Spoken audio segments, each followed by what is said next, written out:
Les scientifiques recherchent un morceau de terre qui manque à l'appel depuis plus de 100 millions d'années.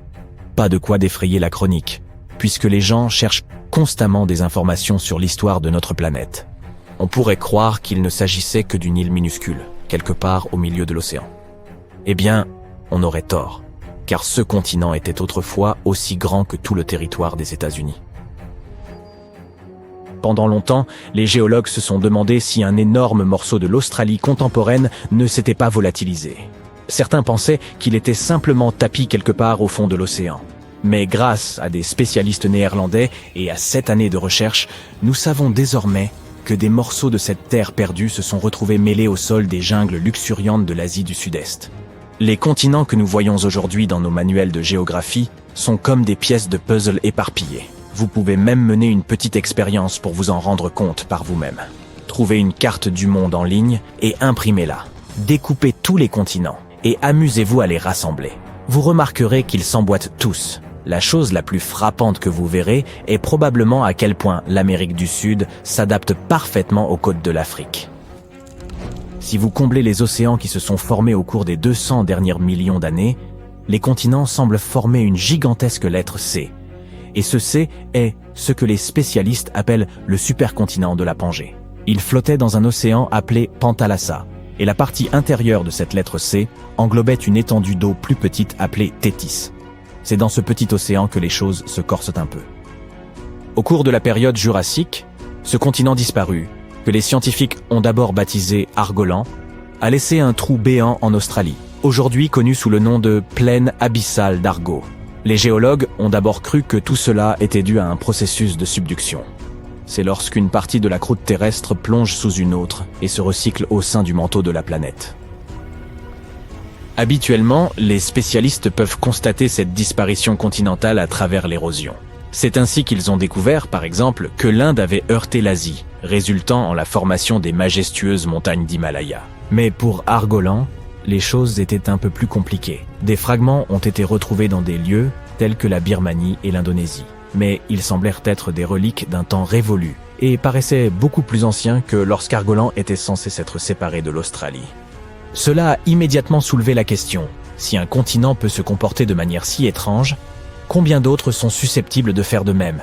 Heureusement, les scientifiques ont maintenant reconstitué toute la chronologie d'Argolan et résolu son mystère. Il n'a ni coulé ni été englouti. Il s'est simplement transformé en argopélago, se brisant en plus petits morceaux, appelés microcontinents, et dérivant loin de l'Australie. Ces mini-continents sont ensuite fait un petit bout de chemin avant de terminer dans les jungles d'Asie du Sud-Est.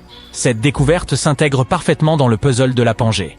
Elle nous aide à mieux comprendre comment les continents se séparent et se forment. Et tout cela au moyen d'une seule découverte, révélant moult secrets sur la biodiversité et le climat d'autrefois. Si vous souhaitez découvrir d'autres secrets sur l'histoire, les civilisations ou les objets du quotidien, n'hésitez pas à donner un coup de pouce à cette vidéo et à vous abonner à la chaîne. Penchons-nous maintenant sur le mystère de cette frontière invisible des espèces en Indonésie. On l'appelle la ligne Wallace, du nom de l'explorateur britannique Alfred Russel Wallace. Il y a plus de 150 ans, Wallace a entrepris un voyage autour de l'archipel malais, accostant sur plusieurs milliers d'îles. Ce qu'il a découvert, c'est que les animaux d'un côté de cette ligne invisible étaient considérablement différents de ceux qui se trouvaient de l'autre côté. Cette frontière forme comme un mur entre les tigres et les marsupiaux, par exemple, ou entre les trogons et les méliphages. Mais nous savons maintenant qu'il y a environ 35 millions d'années, l'Australie s'est séparée de l'Antarctique et a heurté l'Asie. Et ce triangle amoureux continental a engendré des changements majeurs. Il n'a pas seulement altéré l'aspect du paysage, il a aussi perturbé les espèces animales de chaque côté de la ligne Wallace. Plus récemment, un groupe de spécialistes a publié une étude affirmant que cette collision et ce chaos climatique avaient permis aux espèces asiatiques de prospérer au sein de l'archipel malais. D'un autre côté, la faune australienne n'était pas aussi satisfaite de ce nouvel environnement. Il y faisait trop chaud et trop humide pour certains animaux, et d'autres ne pouvaient tout simplement pas s'adapter au mode de vie des îles tropicales. La découverte de cette dérive continentale vers l'Asie pourrait également expliquer la récente découverte d'une autre espèce humaine qui semblait défier l'entendement. Il se trouve que, dans une grotte cachée des Philippines, des archéologues sont tombés sur un nouvel ancêtre de l'homme. Il semblerait qu'il y a environ 50 000 ans, sur l'île de Luçon, existait cette ancienne espèce d'hominidé. Le directeur de ces recherches a estimé que cette découverte était cruciale pour comprendre l'évolution humaine en Asie. Et il a nommé cette nouvelle espèce d'après son île d'origine, Homo luzonensis. Maintenant, voici où les choses deviennent un peu déroutantes. Il y avait un petit problème avec les ossements découverts par les archéologues. Ils présentaient un étrange mélange de caractéristiques qui n'avaient jamais été observées ensemble chez aucune autre espèce d'hominidé. Des dents plus courtes, semblables aux nôtres, mais des mains et des pieds, qui ressemblaient d'ailleurs davantage à ceux de nos anciens ancêtres. C'est leurs membres arqués en particulier qui lièrent cette espèce humaine à ce territoire méridional depuis longtemps perdu. Ils présentaient le même aspect primitif que l'Australopithecus africanus, par exemple. Sauf que ces deux espèces sont séparées par 2 à 3 millions d'années d'évolution. Beaucoup se sont demandé, l'homme de Luçon est-il vraiment une nouvelle espèce ? Tout le monde n'en est pas convaincu. Mais cela pourrait aussi expliquer en quoi les êtres vivants sont affectés par le déplacement constant du sol sous leurs pieds. Juste parce qu'ils n'ont pas beaucoup changé au cours de notre existence, ne signifie pas que nos continents ressembleront toujours à cela. Ils ont évolué à partir de ce vaste supercontinent, et ils finiront probablement dans une position similaire à l'avenir. À ce propos, un géologue de l'université de Lisbonne a tenté de prédire l'avenir des supercontinents de notre planète. Comme point de départ, il s'est rapporté au fameux tremblement de terre qui a frappé le Portugal en 1755, au cours duquel les plaques tectoniques se sont comportées un peu différemment de l'accoutumée. Après des années de recherche, il a formulé une théorie en 2016. Il pensait que les sutures qui existent entre ces plaques tectoniques pourraient-ils se désagréger, préparant le terrain pour une déchirure plus importante. C'est comme lorsque le verre se fissure entre 2 trous dans le pare-brise d'une voiture. Si cela se produisait, une zone de subduction pourrait s'étendre de la Méditerranée jusqu'à l'Irlande, apportant son lot de volcans, de tremblements de terre et de nouvelles montagnes à ces régions. Si tout se déroulait ainsi, l'océan Atlantique disparaîtrait, tout comme le Pacifique, pour se fondre en une seule grande étendue d'eau. Au lieu des 6 continents que nous connaissons aujourd'hui, nous obtiendrions un nouveau supercontinent baptisé Orica parce qu'il engloberait aussi bien l'Australie que l'Amérique. Ce n'est pas le seul scénario possible cependant. Novo Pangaea pourrait en être un autre, et il est facile à prévoir. L'Atlantique resterait ouvert, et le Pacifique serait clos. Vient ensuite le scénario du continent d'Amasia. Dans son cas, il faudrait imaginer que l'océan Arctique se referme et que l'Atlantique et le Pacifique restent ouverts. Tout se déplacerait vers le nord autour du pôle, sauf l'Antarctique. Un dernier scénario est connu sous le nom de Pangea Ultima. Si la dérive des continents ralentissait dans l'Atlantique, une nouvelle plaque de subduction apparaîtrait sur la côte est des Amériques. Quoi qu'il en soit, si tous les continents entrent à nouveau en collision dans le futur, certains disent que ce ne sera pas une partie de plaisir. On estime que d'ici près de 250 millions d'années, nous aurons l'impression d'être emprisonnés dans un sac plastique étouffant et moite. Étrangement, ce sac restera quand même l'endroit le plus agréable où vivre sur Terre. Les zones côtières, quant aux terres intérieures, elles seront brûlantes, comme un désert ardent. Nombre d'espèces animales que nous connaissons aujourd'hui n'y survivront pas. Quant à nous autres humains, nous devrons faire preuve de créativité si nous voulons survivre à cette chaleur. Nous devrions nous estimer heureux, néanmoins. Ces projections numériques nous permettent de tester toutes sortes de théories intéressantes. Comment ces supercontinents perturberaient les marées, par exemple. En envisageant nos futurs voyages dans l'espace, de tels modèles peuvent nous aider à comprendre le climat des exoplanètes. Autrement dit, celles qui se situent en dehors de notre système solaire. Les scientifiques affirment qu'Icelandia était une région située entre le Groenland et la Scandinavie qui s'étendait sur plus de 600 000 km², mais qui est aujourd'hui sous l'eau. La Terre était autrefois une grande pizza dont tous les continents étaient reliés les uns aux autres il y a des millions d'années. Appelée la Pangée, la région de l'Atlantique Nord que nous connaissons aujourd'hui était une terre sèche il y a environ 175 à 335 millions d'années. Pendant de nombreuses années, les scientifiques et les géologues ont supposé que l'océan Atlantique Nord était né lorsque la Pangée a commencé à se séparer, il y a environ 200 millions d'années.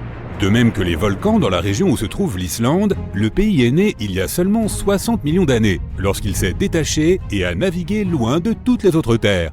Et comme la Terre était comme une grande pizza, elle s'est divisée comme telle. De nombreuses terres se sont séparées en de nombreux morceaux, grands et petits, créant les continents que nous connaissons aujourd'hui. Mais cette nouvelle théorie suggère que le résultat de la division de la Pangée a laissé une Terre qui s'étendait sur environ 300 km. Et il y a environ 10 millions d'années, ce morceau de terre a été submergé par les eaux venant des côtés est et ouest, ne laissant que la pointe de terre qui est à présent l'Islande. Lorsque les plaques tectoniques se déplacent, elles s'écrasent les unes sur les autres, ce qui a donné forme à notre paysage actuel. Tout cela grâce au manteau terrestre. Cette nouvelle théorie radicale va à l'encontre de tout ce qui est écrit dans les livres d'histoire et de ce que les scientifiques ont étudié, et elle a suscité beaucoup de scepticisme et de critiques. Mais en analysant le plancher océanique sous l'Islande et la croûte terrestre, nous pouvons supposer que cette idée n'est pas si farfelue. Il se trouve que la croûte sous l'Islande est beaucoup plus épaisse que les croûtes typiques. La croûte océanique est composée de roches fondues, uniques par rapport aux croûtes terrestres sur lesquelles nous marchons et vivons, et elle est beaucoup plus dense. La couche la plus fine de la Terre est la croûte terrestre, où la vie prend place. Elle est essentielle pour l'eau, la culture des aliments, la collecte des ressources naturelles et des minéraux, et la respiration de l'oxygène. Elle s'enfonce sous l'eau, mais juste au-dessus du manteau terrestre. Elle se renouvelle aussi car elle est constamment recyclée dans le manteau et remonte. C'est pourquoi les roches de la croûte océanique ont une épaisseur d'environ 40 km, contre seulement 8 km partout ailleurs. C'est d'autant plus logique qu'on y trouve une forte concentration de volcans. Les études magnétiques du fond de l'océan montrent des couches de croûte fondues en forme de bande. De plus, étant donné que le champ magnétique de la Terre a changé de polarité pendant des millions d'années, cela a joué un rôle dans le façonnement de notre paysage. Mais il n'y a pas encore de preuves concrètes pour prouver cette nouvelle théorie. L'une des premières étapes consiste à commencer à creuser le fond de l'océan près de l'Islande. Le zircon est un minéral très solide qui peut durer des milliards d'années malgré l'érosion de la croûte terrestre. Et en prélevant des échantillons et en les étudiant, les chercheurs peuvent estimer l'âge géologique des continents. Cela permettra de savoir si la croûte est bel et bien océanique, laquelle est plus épaisse, ou continentale, laquelle est la croûte ordinaire sur laquelle nous marchons. Mais ce n'est pas un projet qui se fait du jour au lendemain, et il coûtera très cher. Un autre moyen est de faire des relevés sismiques qui permettent de mesurer les échos à partir de navires de recherche. Forer des trous à des kilomètres de profondeur dans la croûte peut aussi aider à la recherche. Mais cela coûterait encore plus cher que d'étudier les minéraux de zircon. Certaines plantes fossilisées endémiques de la Scandinavie et du Groenland pourraient prouver qu'Icelandia était autrefois à la surface et peut-être parsemée d'arbres. Ce n'était pas une terre froide comme aujourd'hui, si bien qu'elle a peut-être eu des forêts. Néanmoins, les scientifiques n'ont toujours pas trouvé de preuves fossiles d'animaux communs aux deux terres pour suggérer quoi que ce soit. Mais peut-être que le temps nous le dira. La théorie va plus loin et suggère qu'il pourrait y avoir existé une plus grande Icelandia. Avec l'Islande, l'Irlande, la Grande-Bretagne, la Scandinavie et le Groenland réunis en un seul micro-continent, ce pourrait être une destination pour les amateurs de l'hiver et un endroit idéal pour le ski. Il serait possible de relier le Canada à la Grande Icelandia par un train traversant l'océan, ce qui ouvrirait encore plus l'économie. L'Islande a une superficie d'environ 103 000 km², ce qui est déjà assez grand. Et si la Grande Icelandia était présente aujourd'hui, l'Europe serait un tout autre continent. De nombreuses théories circulent sur d'autres potentiels micro-continents cachés dans le monde. Les scientifiques ne sont pas certains de la possibilité de l'existence d'Icelandia, mais si toutes les études menées ont été faites correctement, alors la théorie pourrait changer tout ce que nous savons sur l'Islande et l'océan Atlantique Nord. Et cela pourrait ouvrir la voie à d'autres micro-continents engloutis dans le monde. Une autre théorie existe. La Nouvelle-Zélande était la pointe d'un sous-continent perdu encore plus grand qu'Icelandia, appelé Zealandia. Des études montrent qu'il s'est séparé du supercontinent Gondwana il y a 79 à 83 millions d'années. Les scientifiques affirment que c'est le continent le plus fin et le plus jeune découvert sous l'eau. Le craton est une roche centrale qui sert de fondation principale à la plupart des continents. Il a au moins 1 milliard d'années, mais la croûte continentale qui constitue Zealandia n'en est composée qu'à moitié, ce qui la rend assez jeune. Cela signifie qu'il manque une partie du craton, même s'il contient des restes de roches plus anciennes et des parties du manteau. On estime qu'ils ont jusqu'à 2,7 milliards d'années. Les scientifiques ont fait des études sur les cristaux de zircon de la Nouvelle-Zélande et ont découvert qu'ils avaient jusqu'à 1,3 milliard d'années. Le reste des continents a plus de 3 milliards d'années. Les scientifiques ont étudié la composition des roches du fond de l'océan autour de la Nouvelle-Zélande. Ils sont composés de silice et de granit que l'on trouve dans les croûtes continentales. Les fonds océaniques contiennent principalement des roches riches en magnésium et en fer. Ils sont aussi plus épais et plus hauts que les croûtes océaniques ordinaires qui l'entourent. Ils ont mené quelques études et collecté des données magnétiques et topographiques pour voir le lien entre la mer de Tasmanie et la mer de Corail dans la région de Cato Trough. Il s'agit de la bande étroite entre Zealandia et l'Australie. Les données satellites ont suivi de minuscules failles dans la gravité de la Terre pour cartographier la croûte du fond de l'océan entourant la région. Ils ont clairement identifié la masse qui constitue Zealandia, presque de la taille de l'Australie.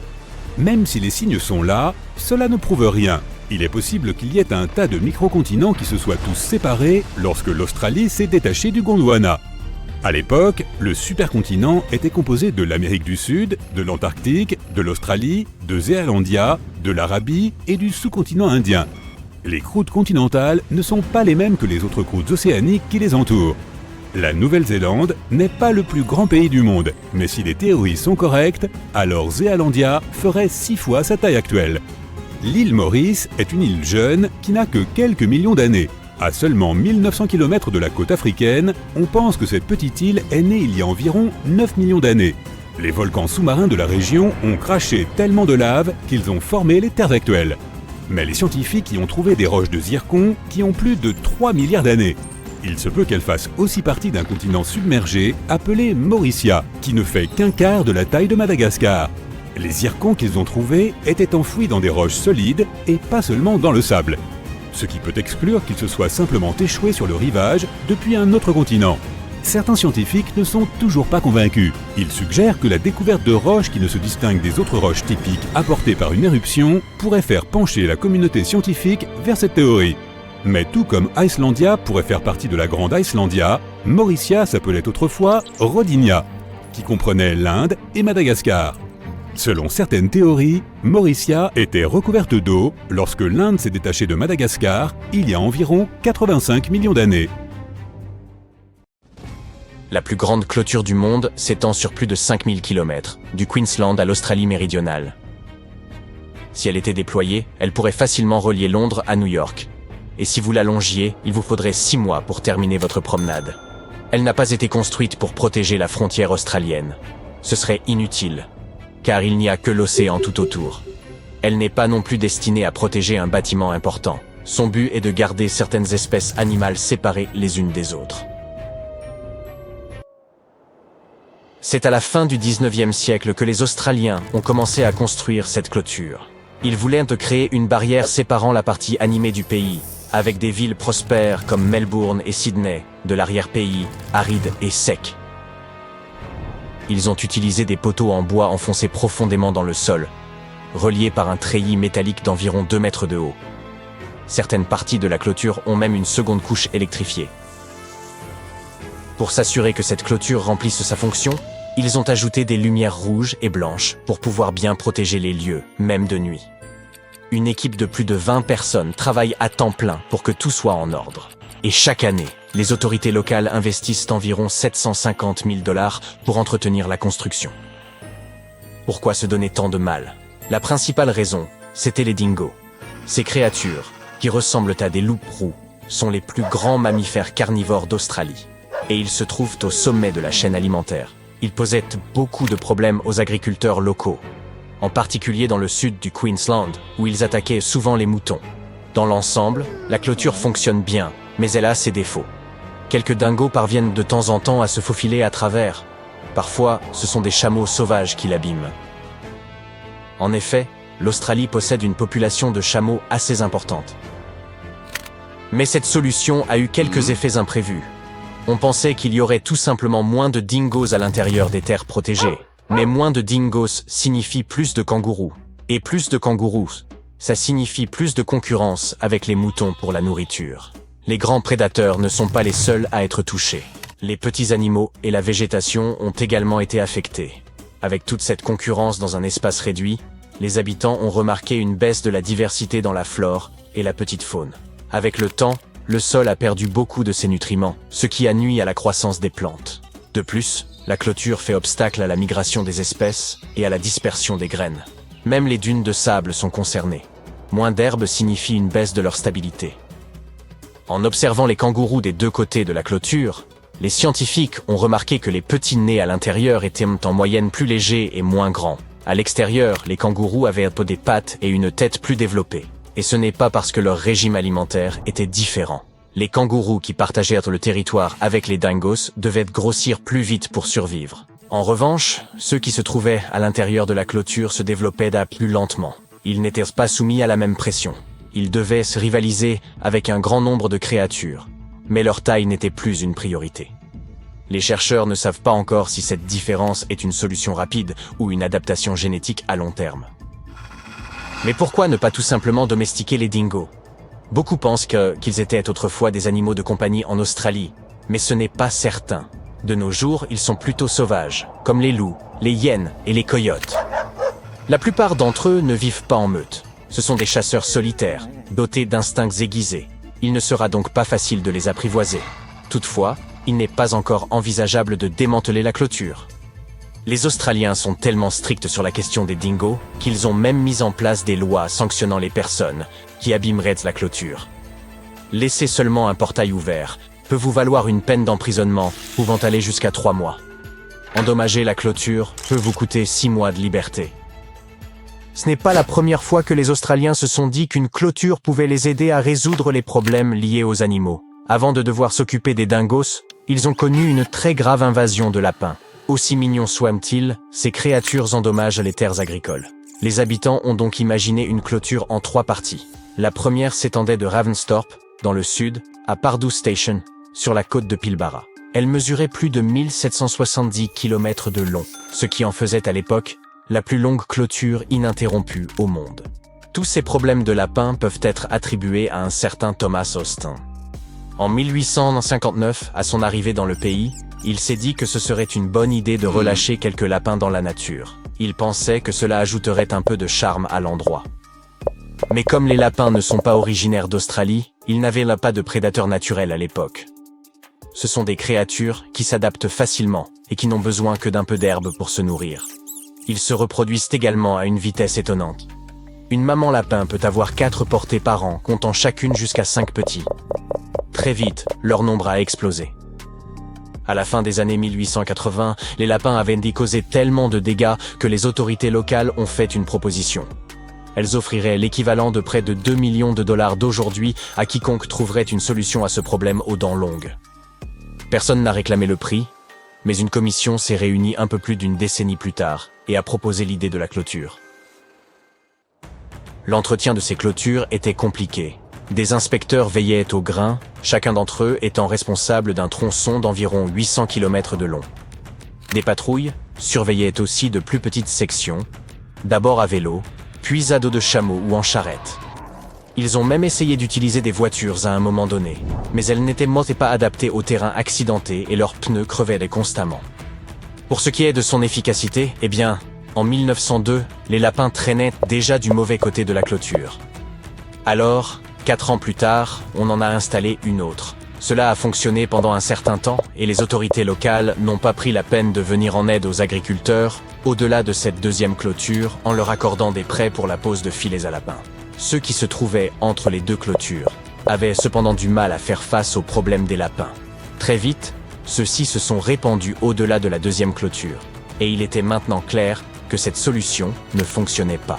Dans certaines régions, des lapins parvenaient même à franchir les clôtures pendant qu'on les construisait. Aujourd'hui encore, la population de lapins donne du fil à retordre aux autorités australiennes. La clôture des dingos est peut-être la plus longue, mais ce n'est pas la plus étrange. La clôture Aquarium, en Turquie, pourrait bien lui ravir la palme. Cette clôture de 50 mètres a été construite pour que la vue sur l'océan de la coûteuse villa qu'elle entoure soit visible depuis chacun de ses niveaux. Aujourd'hui, elle attire de nombreux touristes qui veulent voir la variété de poissons et de pieuvres qu'elle contient. L'installation d'une structure transparente n'a pas été difficile. Le véritable défi consistait à relier l'aquabarrière à la mer Égée au moyen d'une conduite enterrée s'étendant sur 3960 mètres de terrain. L'eau circule ainsi en permanence, ce qui permet à l'aquarium de rester propre et aux poissons d'être heureux. Afin que personne ne vienne endommager la clôture ou y voler des poissons, le propriétaire a également investi dans la sécurité.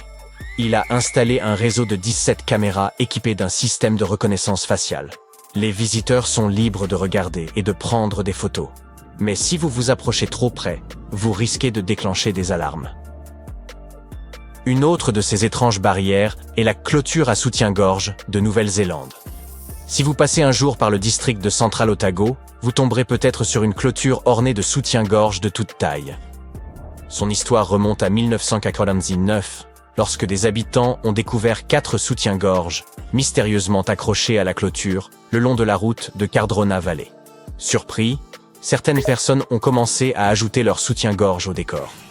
Bientôt, les soutiens-gorge ont foisonné et l'endroit est devenu un lieu très touristique. Sa popularité était telle que, parfois, il y avait des problèmes de circulation dans la région. Je voudrais t'emmener dans un endroit qui semble être hors du commun. La vie à l'intérieur de cette grotte a été isolée du monde extérieur pendant environ 5,5 millions d'années.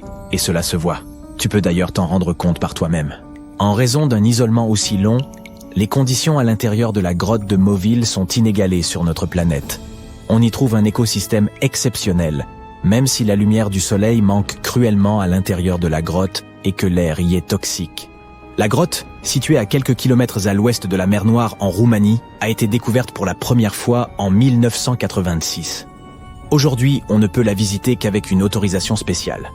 De plus, les cavernes centrales sont gardées naturellement par d'étroits tunnels de calcaire et des puits verticaux. Si tu es claustrophobe, tu ferais mieux de ne pas entrer dans cet endroit. Dans les profondeurs de la grotte, l'air contient 2 fois moins d'oxygène que l'air extérieur. En revanche, il renferme beaucoup de dioxyde de carbone et de sulfure d'hydrogène. Ce n'est donc pas l'air le plus frais que l'on puisse respirer. Il fait également nuit noire à l'intérieur de la caverne. Mais malgré, ou plutôt grâce à, ce cocktail de conditions extrêmement difficiles, le site est une véritable mine d'or pour les biologistes. Il est surprenant de constater que la vie semble y être en plein essor. Lors d'une étude réalisée en 1996, les scientifiques ont identifié 48 espèces, dont 33 étaient propres à la grotte.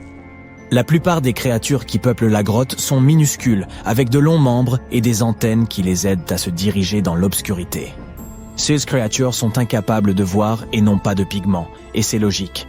Pourquoi avoir besoin de voir si l'on vit dans l'obscurité totale? Et pourquoi avoir besoin d'être beau et coloré si personne ne peut vous voir? Je vais maintenant te faire découvrir une autre grotte, qui n'est pas moins étonnante, mais dont l'aspect est très différent. Il s'agit de la grotte des cristaux géants, ou grotte des cristaux, au Mexique. Ces cristaux gigantesques ont été découverts en 2000 par une société minière après que l'eau a été pompée hors de la grotte. 2 mineurs ont vu les cristaux après avoir pénétré à pied dans la grotte asséchée. Ces cristaux impressionnants sont en fait d'énormes piliers de gypse cachés à 300 mètres sous terre. Ils sont ancrés dans les murs et dans le sol de la grotte brûlante. Les scientifiques estiment que les cristaux pourraient avoir poussé pendant un demi-million d'années. C'est pourquoi beaucoup d'entre eux sont si longs et si larges que l'on peut marcher dessus. Malheureusement, il est impossible de visiter cette merveille de la nature pour le moment. Mais c'est peut-être mieux ainsi, car la grotte des cristaux est un endroit dangereux qui peut facilement se transformer en piège. Pendant des dizaines de milliers d'années, elle a été remplie d'eau souterraine qui, à la base, a été poussée vers le haut dans l'ouverture par une chambre magmatique située dans les profondeurs de notre planète. Le magma sous la grotte maintenait l'eau chaude, mais la température de l'eau a fini par descendre en dessous de 58 degrés Celsius. En conséquence, l'eau a commencé à se remplir de calcium et de sulfate, dont les particules devenaient petit à petit du gypse. C'est alors que des cristaux de couleur blanche ont envahi la grotte. Et comme ils sont restés sous l'eau, ils ont pu continuer à croître. Il n'est pas nécessaire de s'envoler dans l'espace pour observer un trou noir de plus près. Des scientifiques ont trouvé quelque chose de très similaire au trou noir dans l'océan Atlantique Sud. L'attraction gravitationnelle d'un trou noir est tellement énorme qu'une fois que quelque chose est attiré à l'intérieur, il n'a aucune chance de s'en échapper. Même la lumière ne peut pas sortir d'un trou noir. Les trous noirs océaniques semblent presque aussi puissants que leurs homologues de l'espace. Mais au lieu d'attraper la lumière, ils font de même avec l'eau. Les tourbillons océaniques sont des tourbillons massifs qui tournent à contre-courant. Ils brassent généralement des milliards de tonnes d'eau, et la plupart d'entre eux sont plus grands qu'une ville. Ces tourbillons sont si puissants que rien de ce qui est piégé par eux ne peut s'échapper. Mais le plus effrayant, c'est que tu risques de ne même pas remarquer que tu te diriges vers l'un d'entre eux. Ces choses sont si énormes que tu n'en verras les limites que lorsqu'il sera trop tard.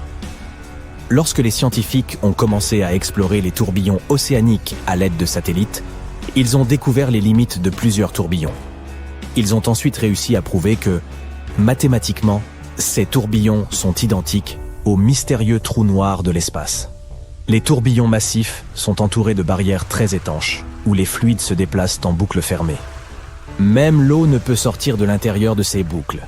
C'est pourquoi les tourbillons océaniques serrés jouent sur le rôle d'énormes conteneurs. L'eau qui s'y trouve peut être totalement différente de l'océan qui entoure un tourbillon. Et je ne parle pas seulement de sa température. La teneur en sel à l'intérieur et à l'extérieur d'un tourbillon est souvent différente. Sur la fine langue de terre de Courlande qui sépare la mer Baltique de la lagune de Courlande, se trouve l'un des endroits les plus étranges de la planète. Les habitants de la région l'appellent la forêt dansante, car les pins de cette forêt ont des formes étonnamment inhabituelles. Ils se tordent en spirale et en cercle le long du sol. Il existe bien sûr des théories pour expliquer ce phénomène. Certains prétendent que d'énormes quantités d'énergie positive et négative se sont jadis affrontées à cet endroit. D'autres, plus terre à terre, pensent que la raison est géologique. Le sol sablonneux de la région est trop instable pour permettre aux arbres de pousser à la verticale. L'idée la plus répandue est que les vents forts soufflant de l'eau influencent la forme des arbres. Quoi qu'il en soit, les experts n'ont pas encore tiré de conclusion définitive. Regarde ces agroglyphes sous-marins. Ils ont été repérés pour la première fois en 1995, près de la côte sud du Japon. Les plongeurs locaux ont appelé ces structures de 2 mètres de large des cercles mystérieux. L'énigme est restée dans les esprits pendant près de 16 ans, jusqu'à ce que le coupable soit enfin démasqué. Imagine la surprise des chercheurs lorsqu'il s'est avéré qu'il s'agissait d'un poisson-globe mâle. Le poisson a besoin d'un peu plus d'1 semaine pour construire un cercle, et l'esthétique est évidemment cruciale. Un mâle nage à l'intérieur du cercle, creusant des vallées dans le sable avec ses nageoires. Mais ce n'est pas tout. Les poissons utilisent également des coquillages et des coraux pour décorer certaines parties de leur cercle. Toute cette activité de construction d'un cercle a également une utilité pratique. La façon dont le poisson mâle nage pousse le sable vers le centre du cercle et crée un monticule qui servira plus tard de nid. Le prochain mystère de notre liste se trouve dans les Caraïbes.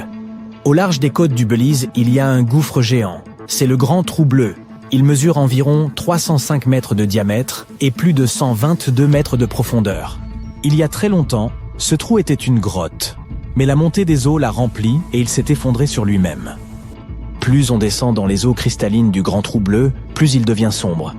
On y trouve des tonnes de grottes remplies de stalactites. Mais il est extrêmement dangereux d'y pénétrer, à moins de vouloir se perdre irrémédiablement. Une fois que tu auras atteint une profondeur de 15 mètres, tu remarqueras que l'eau est scintillante. C'est la ligne invisible qui sépare le sommet salé du gouffre de l'abîme d'eau douce. Il serait peut-être bon de faire demi-tour dès maintenant, car qui sait ce que tu pourrais trouver dans ces profondeurs obscures. Une vieille légende amazonienne parlait d'une rivière si chaude qu'elle bouillait. On pensait qu'il s'agissait d'une simple légende jusqu'à ce que le géoscientifique péruvien Andrés Russo se demande si cette rivière pouvait être réelle. Tous les experts ont réfuté cette possibilité. En effet, les rivières bouillantes chaudes existent bel et bien, mais uniquement dans les régions où se trouvent des volcans. Or, il n'y a pas de volcan dans la partie du pays mentionnée dans la légende.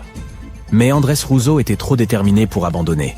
En 2011, il a enfin localisé la rivière des légendes. L'eau qu'elle contenait était effectivement brûlante.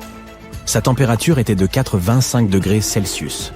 Pas bouillante, mais assez proche de ce point. Mais ce qui a le plus choqué le chercheur, c'est la taille de la rivière. On pourrait penser que l'eau presque bouillante est le résultat de l'activité d'une source thermale sous-marine. Mais les piscines thermales sont toujours petites, alors que la rivière a une profondeur de 6 mètres et coule sur près de 6 kilomètres. C'est la seule rivière de ce type sur notre planète. En novembre 1922, un garçon marchant dans les montagnes désertiques d'Égypte a découvert des marches antiques taillées dans la roche. Par la suite, cette découverte est devenue l'une des plus grandes et des plus importantes découvertes archéologiques au monde. Cette marche faisait partie du tombeau intact de Toutankhamon. Les archéologues ont trouvé environ 5000 objets anciens, dont des bijoux, des tissus, des vases peints et des masques funéraires. Tu as probablement vu l'un d'entre eux. Il est devenu l'un des attributs les plus reconnaissables de l'Égypte ancienne. Plus de 100 ans se sont écoulés depuis. Aujourd'hui, l'humanité s'est enfin rapprochée d'une autre découverte de grande envergure, la tombe de Cléopâtre. Cette reine a été la dernière souveraine active du royaume ptolémaïque d'Égypte, qui a siégé sur le trône de 51 à 30 avant notre ère. Il existe de nombreux documents anciens sur Cléopâtre, son règne et sa personnalité hors du commun. Mais jusqu'à présent, personne n'avait découvert les secrets de son décès et de son lieu de sépulture. Kathleen Martinez, archéologue, étudie depuis des décennies les documents anciens et les temples autour d'Alexandrie et a conclu que la tombe de la reine devait se trouver sous la cité antique de Taposiris Magna, Tapusiris Magna, fondée en 280 avant notre ère. Il s'agissait d'une grande ville située sur la côte nord de l'Égypte, où des dizaines de milliers de personnes travaillaient dans le commerce et l'industrie. Et il semble que les suppositions du docteur Martinez se soient révélées exactes. Avec un groupe d'archéologues, elle a découvert un tunnel souterrain secret près d'Alexandrie, d'une longueur d'environ 1300 mètres. Il a été creusé dans la roche sous le temple de Taposiris Magna.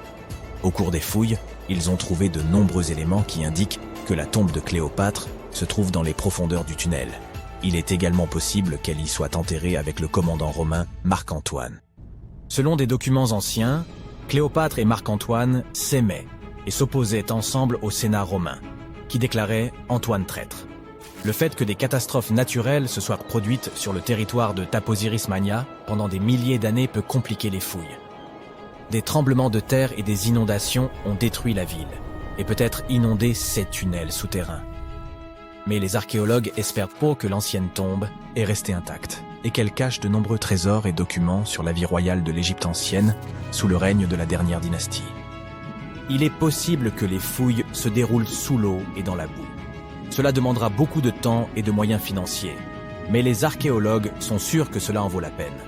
Quoi qu'il en soit, il est trop tôt pour affirmer que Cléopâtre est réellement enterrée à cet endroit, mais les scientifiques ont trouvé de nombreux objets dans le tunnel qui le confirment, notamment des pots en argile, des dizaines de pièces de monnaie à l'effigie de Cléopâtre et d'Alexandre le Grand, ainsi qu'un buste à l'effigie de la reine égyptienne.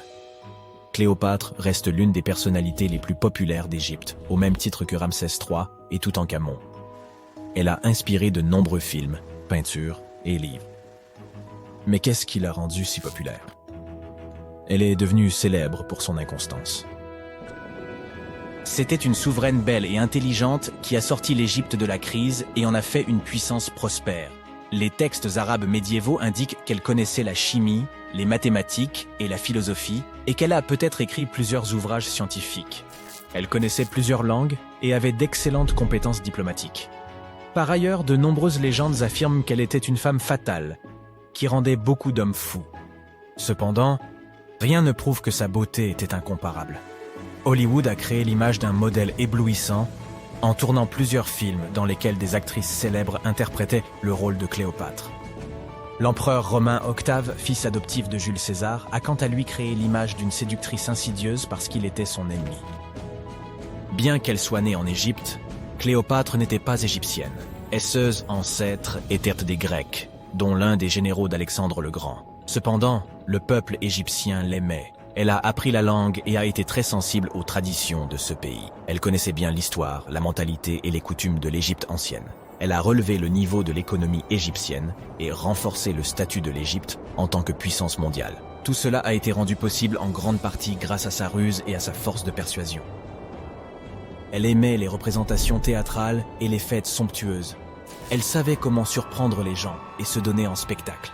Mais derrière l'image extérieure d'une amatrice de luxe se cachait une souveraine intelligente et calculatrice. L'Égypte ancienne était un pays riche et luxueux, et Cléopâtre a tout fait pour accroître sa richesse et renforcer sa position sur la scène internationale. Par exemple, une fois, elle était en conflit avec son frère Ptolémée XIII. Sachant qu'elle ne pourra pas lui résister, la reine a décidé d'attirer Jules César à ses côtés.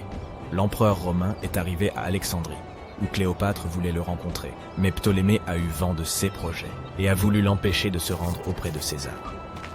Au lieu d'une arrivée riche et bruyante, Cléopâtre décide de passer inaperçue. Elle s'enveloppe dans un tapis ou un sac de lin que les serviteurs de l'empereur transportent dans les appartements privés de César. Cléopâtre sort du tapis et impressionne l'empereur romain par sa beauté et sa détermination. Ils tombent amoureux l'un de l'autre et deviennent de proches alliés. Quelque temps plus tard, elle impressionne un autre Romain influent à des fins diplomatiques. Elle se rend à la rencontre de Marc-Antoine sur une barge dorée aux voiles pourpres et aux rames d'argent. Cléopâtre est habillée à l'image d'Aphrodite et est assise sous un magnifique dais. Zeus, serviteur, déguisé en Cupidon, souffle dans son éventail et brûle de l'encens. Mais Cléopâtre a créé un tel spectacle pour une raison bien précise. Elle savait qu'Antoine vénérait la mythologie grecque et se considérait comme l'incarnation de Dionysos. Cette femme l'impressionne tellement qu'il finit par l'épouser. Cléopâtre défend sa couronne, renforce son alliance avec Rome et donne 3 enfants à Antoine. En Égypte, ils organisent de grandes fêtes et jouissent de la richesse et du pouvoir. Cependant, la relation d'un haut fonctionnaire avec la reine égyptienne provoque un scandale à Rome. Comme Octave est le principal adversaire d'Antoine dans la lutte pour le pouvoir, il exploite la situation pour ternir la réputation de son concurrent. Il utilise la propagande pour faire de Cléopâtre une séductrice insidieuse aux yeux des citoyens romains. Il accuse Antoine d'avoir succombé à ses charmes. Le Sénat romain soutient Octave et déclare Cléopâtre ennemie. En 33 avant notre ère, ce conflit atteint son apogée lorsque la marine d'Antoine affronte la flotte d'Octave. Ce dernier l'emporte et oblige son ennemi à fuir en Égypte avec Cléopâtre. Selon certaines sources, il se serait réfugié près d'Alexandrie. Poursuivi par les Romains, il se cache dans l'un des palais de Cléopâtre et trouva la mort. Certaines légendes racontent que Cléopâtre était experte en poison. Elle aurait provoqué la morsure d'un serpent venimeux, une vipère ou un cobra égyptien. Selon une autre légende, elle se serait piquée avec une aiguille empoisonnée. Une théorie veut que Cléopâtre ait toujours transporté une ampoule de poison dans sa brosse à cheveux. Lorsqu'elle était coincée, elle imbibait l'aiguille de ce poison et se piquait. Rien de tout cela n'est certain. Les scientifiques tentent toujours de découvrir la vérité. Peut-être que lorsqu'ils atteindront la tombe de Cléopâtre, le monde obtiendra plus de réponses sur son destin tragique. Elle est considérée comme la dernière souveraine d'Égypte. Après sa mort, Octave pille ses palais et ses temples et retourne à Rome, où il devient le principal empereur. Il gouverne le pays avec succès et en élargit les frontières. Son règne s'est achevé à l'âge de 75 ans. L'histoire du monde aurait été différente si Cléopâtre et Marc-Antoine n'avaient pas perdu cette bataille navale. À propos, saviez-vous qu'il s'est écoulé plus de temps entre le règne de Cléopâtre et le volume de Neil Armstrong sur la Lune qu'entre le règne de la reine égyptienne et la construction de la grande pyramide de Gizeh? Armstrong a posé le pied sur le satellite de la Terre en 1969, soit 2038 ans après la naissance de Cléopâtre. Et la construction de la pyramide a eu lieu en 2560 avant notre ère. Imagine la longueur de l'histoire de l'Égypte ancienne. Cléopâtre est plus proche de nous dans le temps que les pyramides.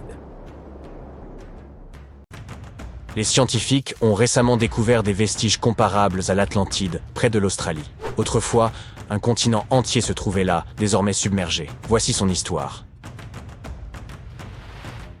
Il y a environ 70 000 ans, pendant la dernière période glaciaire, une vaste masse terrestre appelée Saül existait dans le sud-ouest de l'océan Pacifique.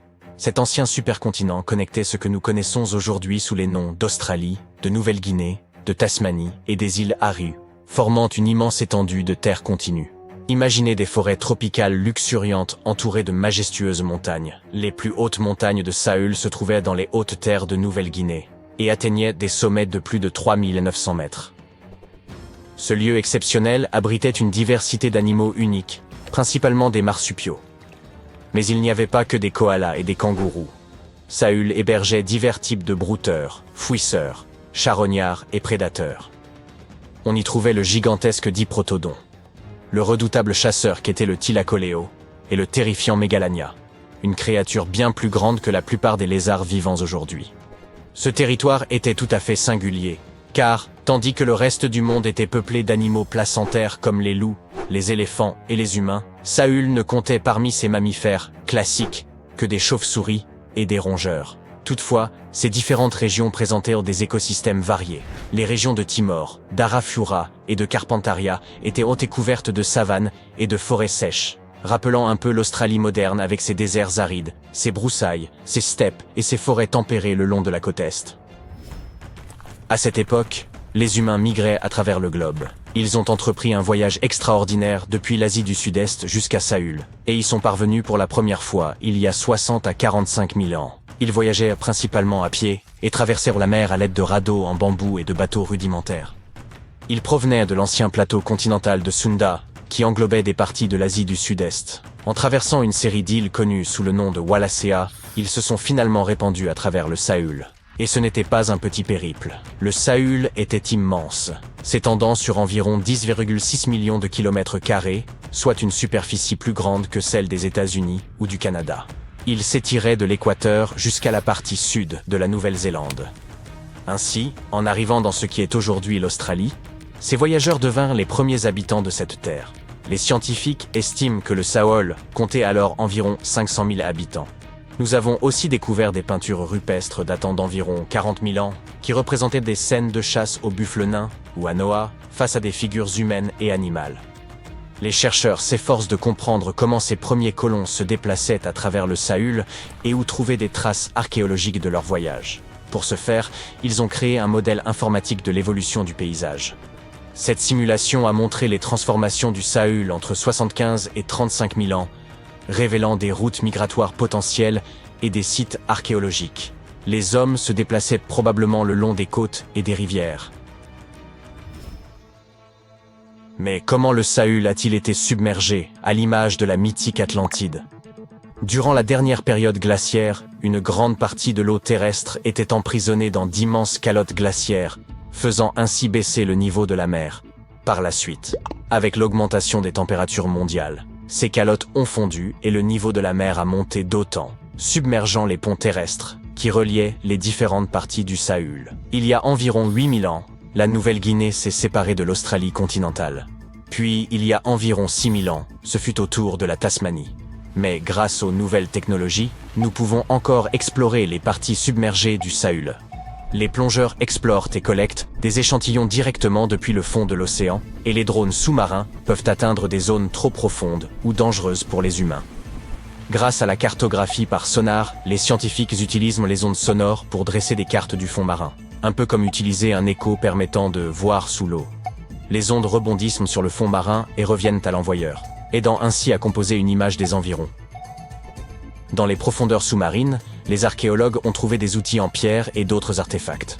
Ils ont également découvert des fossiles d'animaux tels que le diprotodon et le thylacoleo. En étudiant le terrain submergé de Sahul, ils ont mis en évidence l'existence de rivières, de lacs et de côtes datant de la période glaciaire. Mais pour autant, Sahul n'est pas le seul continent submergé au monde. Ce n'est même pas le seul trésor caché de l'Asie du Sud-Est. Prenez le Sundaland, une région composée de Sumatra, Java, Bornéo et quelques autres îles. Cet endroit était gigantesque durant l'ère glaciaire, mais aujourd'hui, il est presque entièrement submergé. Presque, mais pas totalement. Les parties émergées grouillent encore de vie. Si vous aimez les oiseaux, visitez donc cet endroit. Il abrite près d'un cinquième des espèces d'oiseaux du monde. On peut y apercevoir des oiseaux colorés comme l'aigle de Java et les tourneaux de Bali au sein des forêts luxuriantes. C'est aussi le foyer d'un quart des espèces de poissons de la Terre. Les eaux du Sundaland sont un havre pour la vie marine, même pour les plus exotiques, comme les arowanas asiatiques. C'est aussi une véritable mine d'or en matière de fleurs. C'est là que l'on peut trouver la Rafflesia et le titan Arum, les plus grandes fleurs au monde. Cela la rend très similaire au continent de Zélandia. Il s'agit d'une longue et étroite bande de terre, mesurant la moitié de la taille de l'Australie et qui s'est détachée de l'Antarctique il y a environ 100 millions d'années. Tout comme le Sundaland, elle n'est pas entièrement submergée. 7% de sa surface reste au-dessus du niveau de la mer. Ce fragment émergé est ce que nous appelons aujourd'hui la Nouvelle-Zélande, ainsi que l'île Stewart et quelques petites îles. Ces morceaux de Zélandia sont tempérés et luxuriants. Ils regorgent de volcans, de chaînes de montagnes, de magnifiques geysers naturels et de sources chaudes. Les Maoris utilisent ces dernières pour cuisiner. Ils placent du maïs, des œufs et des légumes dans des paniers et les plongent directement dans les sources thermales. Parfois, ils cuisinent également dans un four creusé et rempli de pierres chauffées. Un autre monde perdu est connu sous le nom d'Argoland. Cette mystérieuse masse terrestre faisait autrefois partie de l'Australie, à l'époque des dinosaures, et elle a intrigué les scientifiques pendant des décennies. On soupçonnait son existence car il a laissé une immense étendue sur les fonds marins, la plaine abyssale d'Argo. Il y a environ 155 millions d'années, l'Argolan s'est détaché de l'Australie et a dérivé vers le nord. Puis, lorsqu'il a atteint l'Asie du Sud-Est, il a tout simplement disparu. Les scientifiques n'avaient aucune idée de l'endroit où il avait pu passer. Mais récemment, ils ont finalement retrouvé sa trace. Il se trouve que les parties inférieures du malheureux Argoland ont commencé à sombrer dans la fosse de la sonde, un abîme océanique terriblement profond. La croûte terrestre a coulé dans le manteau, et pendant ce temps, les parties supérieures d'Argoland ont été poussées vers le haut, intégrant des roches plus jeunes à la surface. À cause de cela, Argoland s'est disloqué en plusieurs fragments plus petits. Ces derniers ont formé des parties de Bornéo, Java, Célèbes et d'autres régions. Le reste est profondément enfoui sous l'Indonésie et la Birmanie. Imaginez une masse terrestre colossale de la taille du Groenland, le Grand Adria. Son voyage a débuté il y a environ 240 millions d'années lorsqu'il s'est détaché du supercontinent de Gondwana. Il a commencé à dériver vers le nord et après 100 millions d'années passées dans des mers chaudes, il a soudainement percuté l'Europe avant de se fragmenter.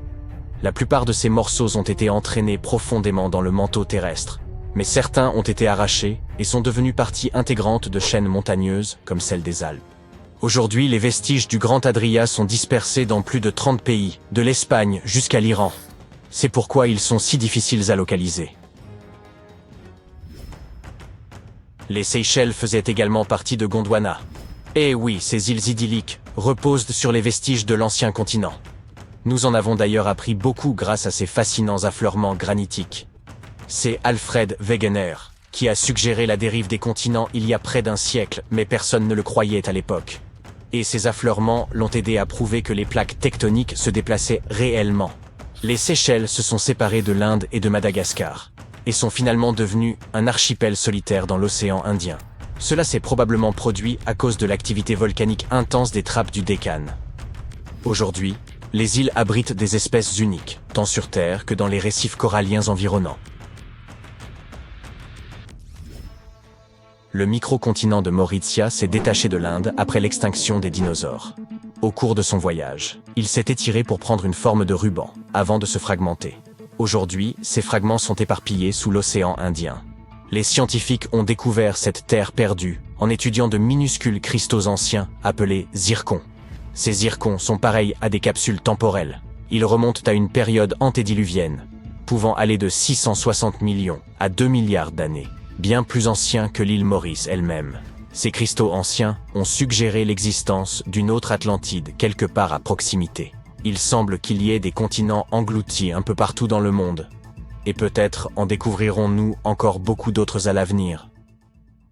La théorie des mondes parallèles fait l'objet de débats dans la communauté scientifique depuis bien longtemps. Nous ne sommes hélas pas encore assez avancés pour la prouver, pas plus que pour la réfuter. Mais elle demeure une théorie intéressante, et c'est pourquoi nous avons beaucoup de légendes urbaines singulières sur ces invités d'une réalité alternative, à en croire de nombreuses personnes. Jetons un coup d'œil à quelques-unes d'entre elles. Un homme venu d'un pays inexistant. Cette histoire se déroule en 1851 dans un petit village allemand, Francfort-sur-l'Oder. Un homme perdu est venu demander de l'aide aux villageois du coin. L'homme a dit s'appeler Joffard Vorin.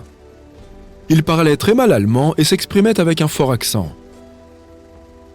L'homme a lui-même affirmé qu'il parlait le laksar et l'abram, des langues qui n'existent pas vraiment dans notre monde.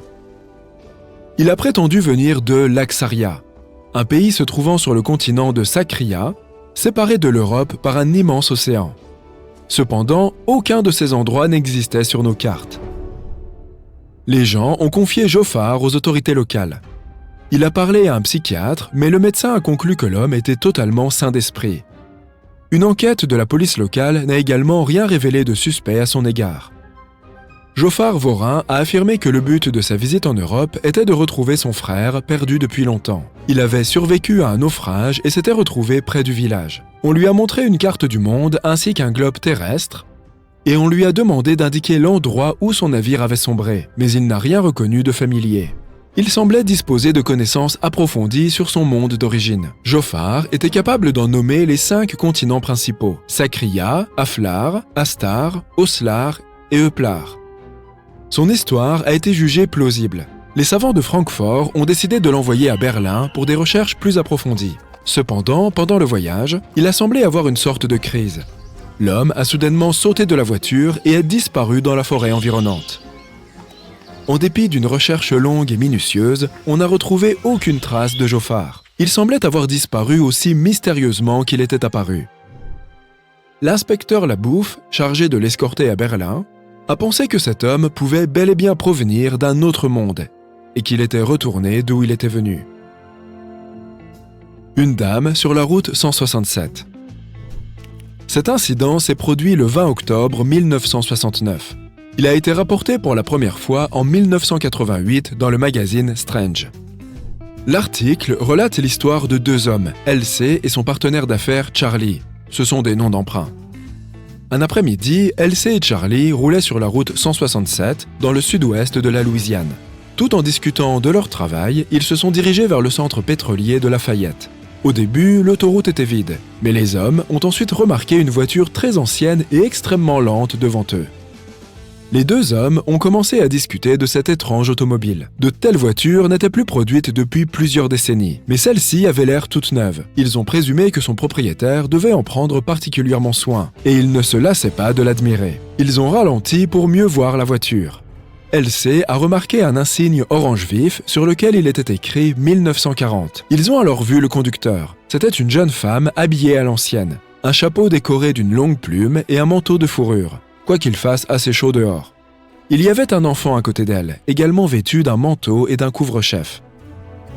LC et Charlie voulaient lui parler, mais ils ont ensuite remarqué l'expression sur son visage.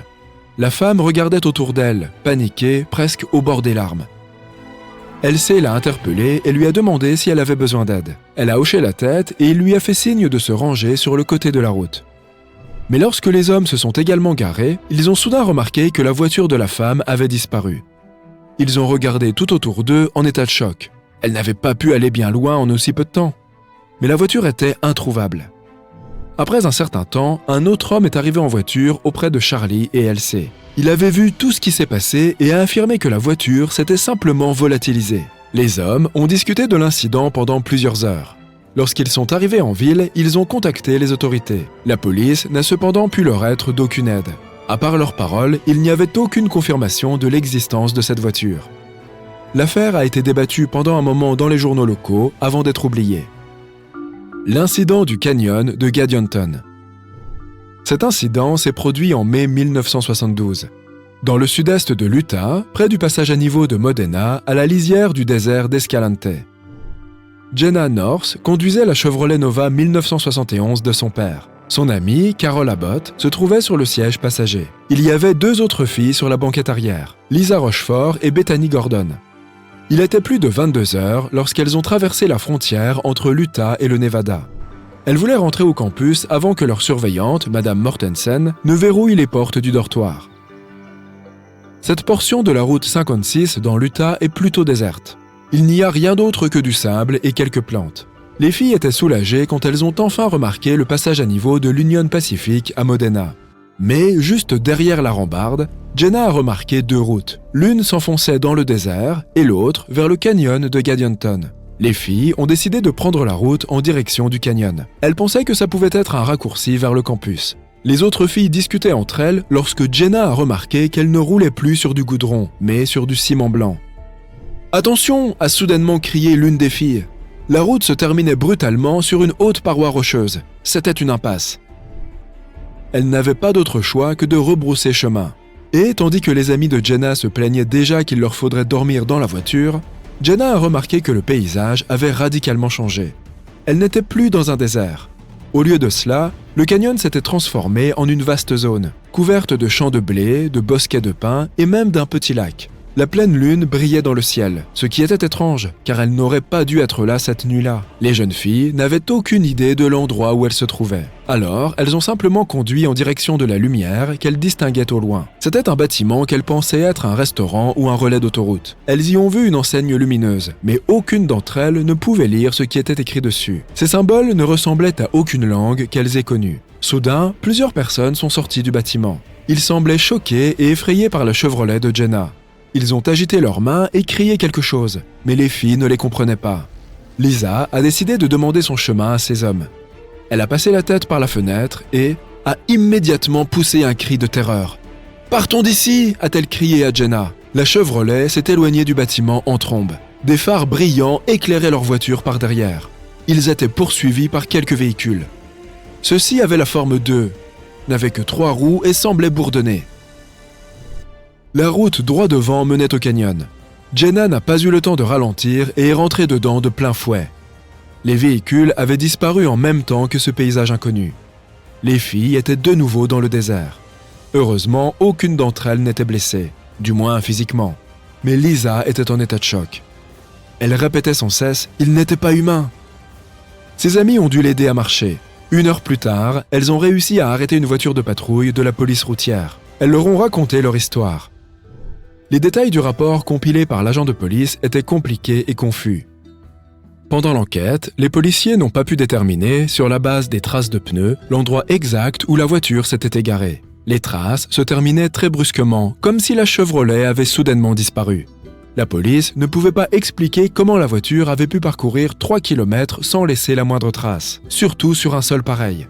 Il y a encore matière à débat au sujet de cette histoire, mais en bout de compte, toutes les explications de ce qui a pu se passer ne sont que des suppositions. Peut-être ne découvrirons-nous jamais la vérité. Voici donc quelques-unes des légendes urbaines sur ces voyages interdimensionnels. Bien entendu, il n'y a aucune preuve qu'une seule de ces histoires soit avérée. Souvent, la vérité s'avère être bien banale. Par exemple, le célèbre homme de Taured, dont les gens disaient aussi qu'il venait d'un autre monde, ne s'est avéré être qu'un simple escroc, nommé John Allen Couchard-Zegrus. Mais quand bien même, ces histoires demeurent toujours aussi intéressantes.